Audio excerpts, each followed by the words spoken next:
Hey guys, back with another small update on the plastic kit, the plastic model that has quickly become my absolute enemy, the 1/25th scale Trans Am Camaro, which is the worst model of all time.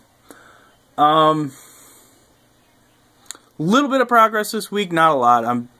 Every time, like I said in the last video, every time I pull parts off the sprue, I just end up spending 20 minutes on each part trying to clean it up even more than I already had. So, progress is slow, but I am making progress. So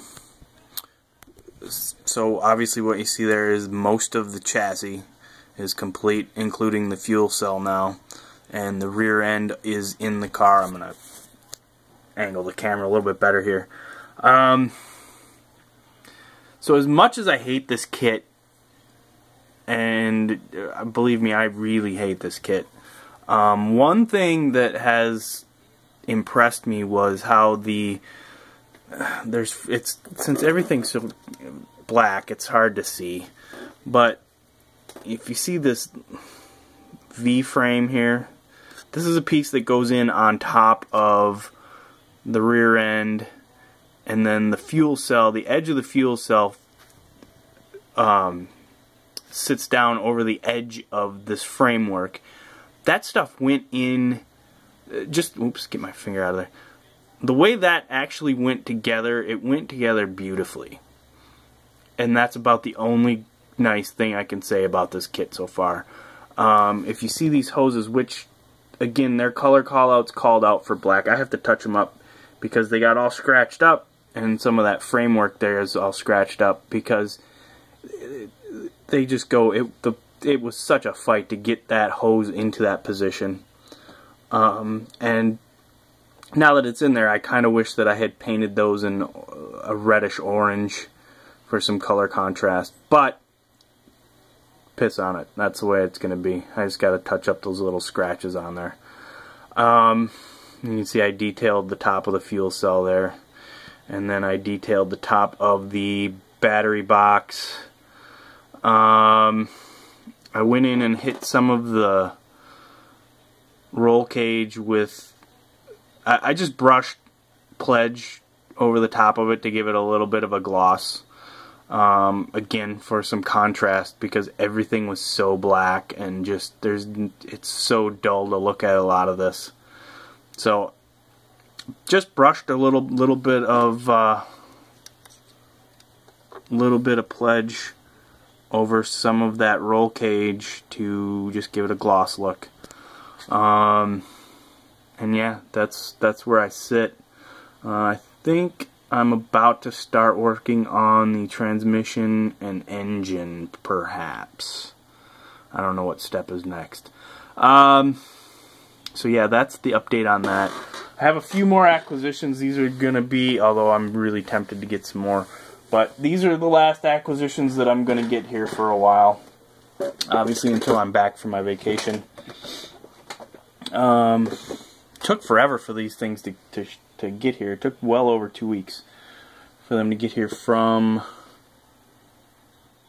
Japan, from HLJ.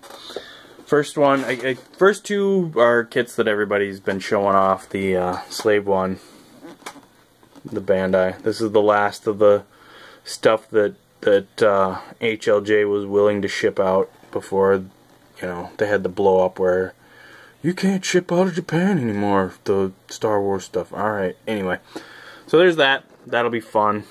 And then obviously the Boba Fett to go with it. Yeah, I saw Freddy's build of this, and his build is phenomenal. The build that Freddy did on the Boba Fett figure is brilliant. It looks so good. If I can make this look half as good as that, I'll be really happy. And I've got some pretty good reference material here from my days of collecting mini busts and statues. I got the big one up there is the Gentle Giant Boba Fett statue. The mini bust is a fairly sought after. Please don't pay attention to the dust up there. The mini bust of Boba Fett is a fairly sought after one that's kind of expensive. And then the figure there is just a Kotobukiya. I think it's a Kotobukiya Boba Fett.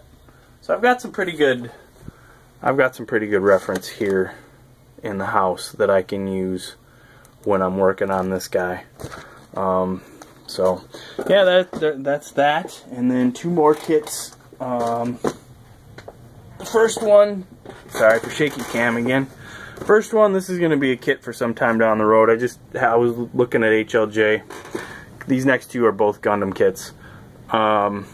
Just browsing around HLJ, I saw the what is it? YMS 07B-0 prototype goof tactical demonstrator. Whatever. I saw it.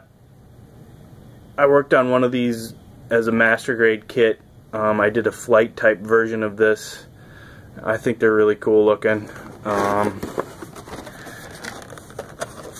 So I wanted to pick one up. Pick this new version up. So that'll be really sweet when I get around to building it. And then this is the next one here. This is going to be my next build after the car, because I am going to need a palette cleanser after the worst kit in the world. And oops, upside down.